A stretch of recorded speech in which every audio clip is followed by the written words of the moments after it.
Karena sebelumnya itu kita sudah bikin controller, jadi langsung saja di video kali ini kita akan bahas tentang controllers. So, what is controllers? Uh, Controllers itu intinya tempat logic bisnis aplikasi kita sih intinya. Semua logika-logika di sini. Eh tapi dia lebih dari itu sebenarnya. Nah, di controllers ini kita bisa nuliskan logika view apa yang mau kita tampilkan, data mana yang mau kita berikan, data mana yang mau kita ambil, apa saja yang boleh dilihat, apa saja yang tidak boleh dilihat oleh pengguna kita gitu. File controller ini kalau di Laravel itu merupakan sebuah kelas yang dimana si kelas ini mengextend controller dari Laravel. Nah, di dalam kelas inilah kita menuliskan semua logika-logika dari aplikasi kita. Terus why we need controller? Kenapa kita perlu controller? Ya karena itu tadi ide awal MVC kan memisahkan antara layer mana yang ngomong ke database dan layer mana yang jadi otak. Nah, karena si controller ini merupakan otak uh, dan si controllers ini merupakan otak dari MVC tadi dari aplikasi kita seperti itu.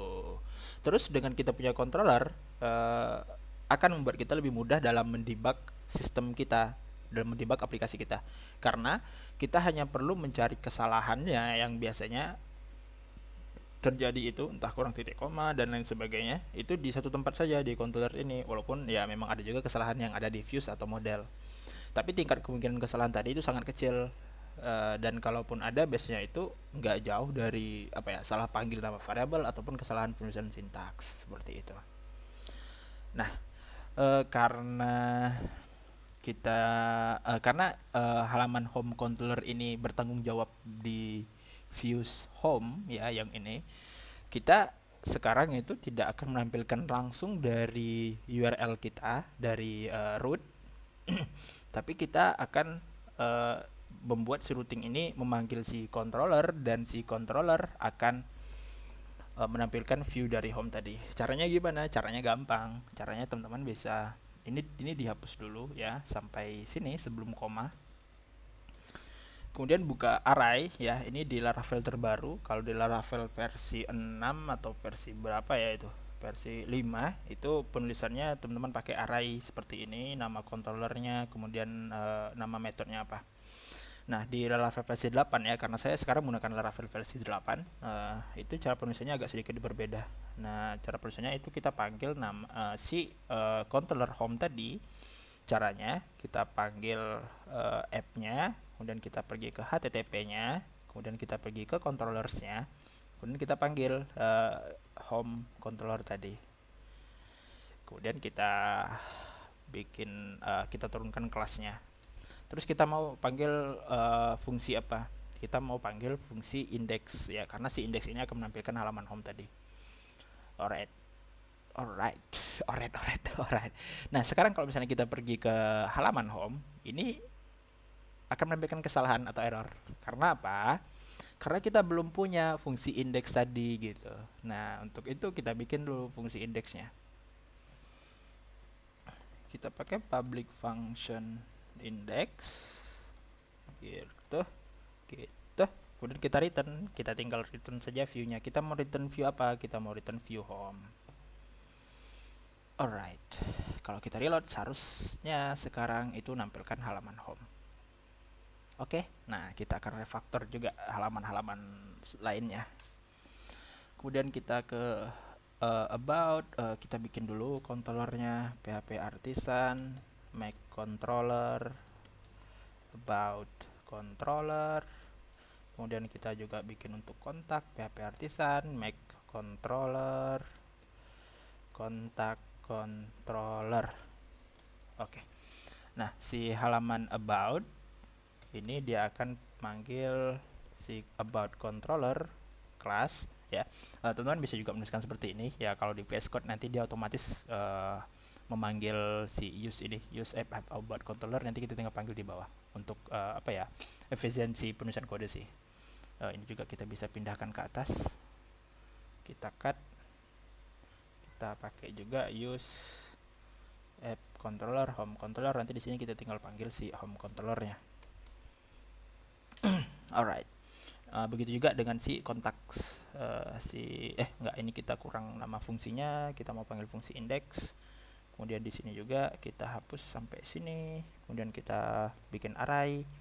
Kita panggil si kontak controller. Ya, kemudian kita panggil kelasnya, kita mau ambil kelasnya, kemudian kita mau eksekusi fungsi index. Terus di about controller kita bikin dulu fungsi indexnya. Ya, kalau pakai VS Code itu shortcutnya func, func gitu, func, di enter saja, nanti dia otomatis membuat fungsinya. Kita kasih nama index, kemudian kita return view, dia ini halaman about, about. Terus di kontak juga kita bikin func index, kita return view-nya, kita mau return si halaman about, ini bukan, ini kontak. Oke, jangan lupa titik koma.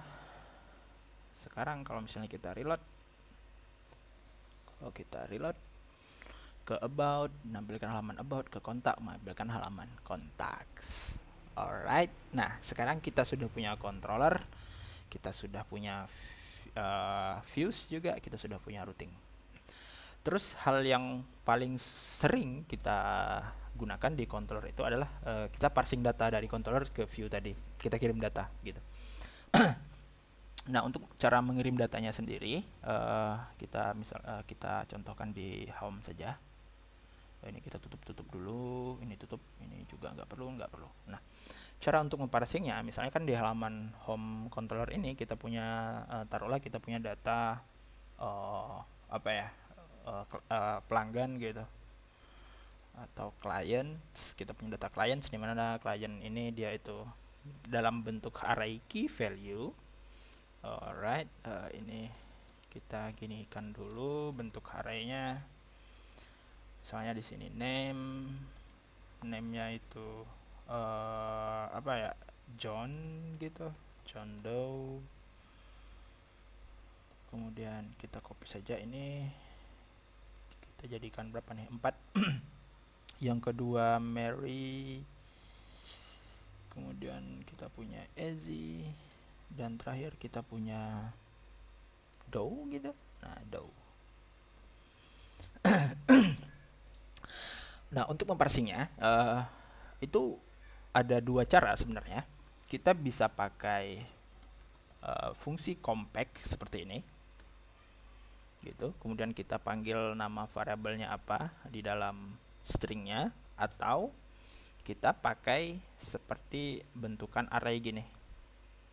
Kita tinggal panggil, kita bikin array key value, kemudian kita bikin namanya clients, kemudian si clients ini punya data clients yang dari atas ini.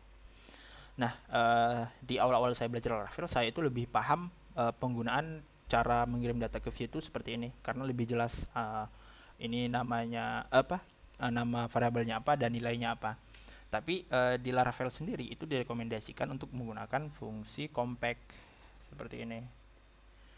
Nah, terus di fungsi compact ini di dalam stringnya itu kita parsing nama variabelnya. Kita parsing nama variabel yang mau kita kirim apa, data yang mau kita kirim. Kita paste. Nah, alright, kemudian kita save.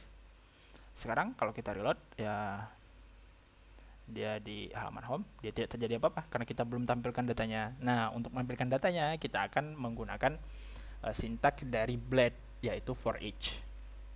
Caranya kita bikin for each, kemudian buka kurung. Nama variabelnya tadi apa? Clients. Kita panggil nama variabelnya clients, kemudian kita aliaskan sebagai client aja gitu. Kemudian kita tutup and for each-nya. Kemudian di sini kita bisa tampilkan nama kliennya. Caranya seperti ini. Kemudian kita panggil, kita buka kurung kurawal 2 kali. Kemudian kita panggil variabel kliennya. Kemudian kita mau panggil apa sih namanya? Name. Oh, seperti ini. Atau ini salah aja. Coba kita reload. Oke, dia salah. Get property of name karena dia array, berarti cara nampilinnya seperti ini. Nah, gitu. Alright, kita reload dan namanya sudah keluar. Oke. Kita pakai kita bungkus saja pakai UL, kemudian LI. Ini kita bisa cut, kita pindahkan ke sini, and for each-nya juga kita bisa cut, kita pindahkan ke sini. Kemudian di sini kita pindahkan ke sini. Alright. Kita reload dan sudah keluar nama-nama variabelnya apa. Nama-nama variabel, nama kliennya apa. Nah, seperti ya cara parsing data dari controllers. Ya, ini kalau bentukannya array. Nanti biasanya itu kalau kita sudah ngomong sama database si modelnya, itu data bentukannya itu biasanya objek. Ya, nanti ada caranya lagi untuk kita ngelooping datanya. Oke. Terus bagaimana kalau misalnya kita mau parsing data yang string saja gitu, misalnya my name gitu, z. Nah, gitu. Nah, ini cukup simpel ya. Teman-teman nggak perlu lagi bikin fungsi compact, cukup saja di dalam kurung yang punya compact ini, teman-teman kasih koma, kemudian bikin string baru. Kita mau parsing my name, gitu. Terus di home kita bisa bikin H2 misalnya, sini my name. Terus kita buka kurung kurawal. Terus kita panggil si my name tadi. Nanti dia akan nampil otomatis. Right, seperti itu. Oke. Cukup membingungkan ya? Tidak lah ya. Gampang deh. Apa lagi ya? Oh, nggak ada sih. Mungkin sampai sini saja dulu pembahasan tentang controllers kita.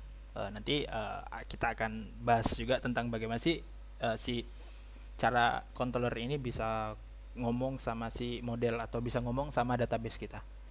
Oke, teman-teman. Thanks. See you next time. Stay healthy and bye.